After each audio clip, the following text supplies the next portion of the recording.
Assalamu alaikum warahmatullahi wabarakatuh. Jira jirtu sinin jedha. Har'a namoonni Porfayila feacbook keessanii, yuutuubii akkasumas tiktokii fi waatsaappii wantoota hunda fayyadamtanii yeroo suuraan keessan feacbook haaratti baay'inaan waa hundumarrattu jechuudha dhaabbata keessan qaama keessan guutuu irra kaatu feetanii inni sin jalaa muruu jira jechuudha. Feacbook irratti waa hundumaayyuu suuraan keessan gara mudhii olii fi achuma jilbaa ol fa'aa bakka qaama keessan guutuu waan isin barbaadan san irra isin kaa'u jechuudha. Kanaaf furmaata isinii qabadhee dhufeetiin jira. Kanaaf furmaata kanaan baay'ee irraa gammadeetiin jira. Anilleen isinilleen akka irraa gammadan abdiin qabaa. Garuu barnootatti na wajjin dabra. Pilaastorii keessa seentan jechuudha. Jalqaba irratti pilaastorii keessa seentanii aappii sana taphachuudhaaf isa kana jechuudha. Isa kana itti barreeffatan jechuudha. Kunoo kan gubbara Porfayila Press kejuu kana itti barreeffatanii. Kunoo jalqaba irratti akkanumatti isinii dhufa. Haala kanaan itti barreeffatan isin jedhama ofiin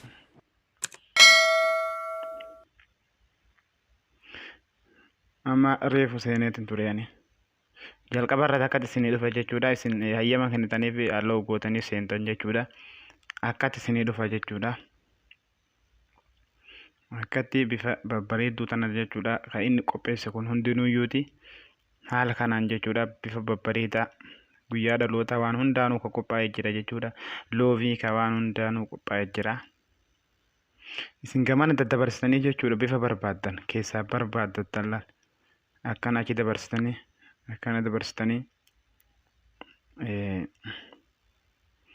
akkatti ilaaltan jechuudha. Kan isinitti tole keessaa irra kaa'attanii kun hundinuuyyuu isa jechuudha. Kun hundinuuyyuu firiidha.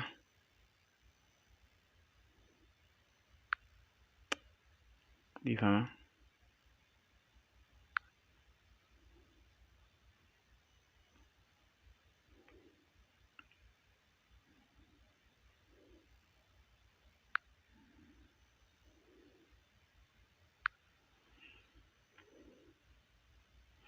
Bifa kanaan bifa babbareedaa ta'een jira jechuudha. Isin akkatti keessaa filatanii kan barbaadan irra kaa'attanii. Nama tokko keessaa kana keessaa filadhee alaalamu tokko keessaa filadhee nuu kana bakka iddoo tana gattuuttanii suuraa jawaala keessanii keessa isin galchaa.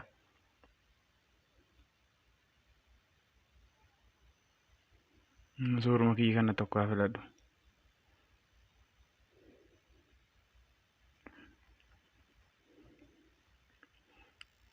Suuraa kana akkanatti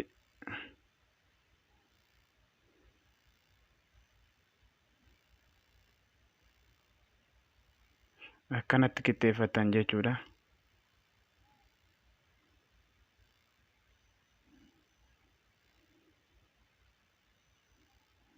Bifa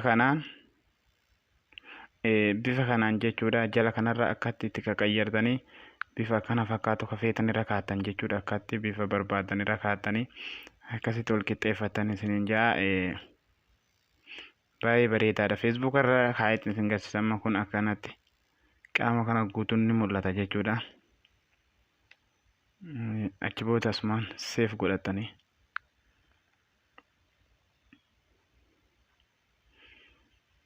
beeksisa asumaan eeggatanii achi booda seef ta'ee jira jechuudha. Amma seef ta'ee jira waan hunda irra kaa'atuu danda'a jechaan amma keessaa beetimee feacbook keessa seenee isin agarsiisa.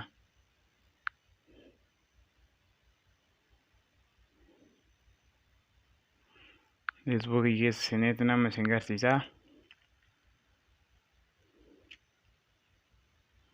Suuraa duraanii fi isa amma kun ka amma tole jechuudha. Mee ka duraan kana irra kaa'ee isin agarsiisa jalqaba irratti. Kunoo akkatti muree naa fida jechuudha.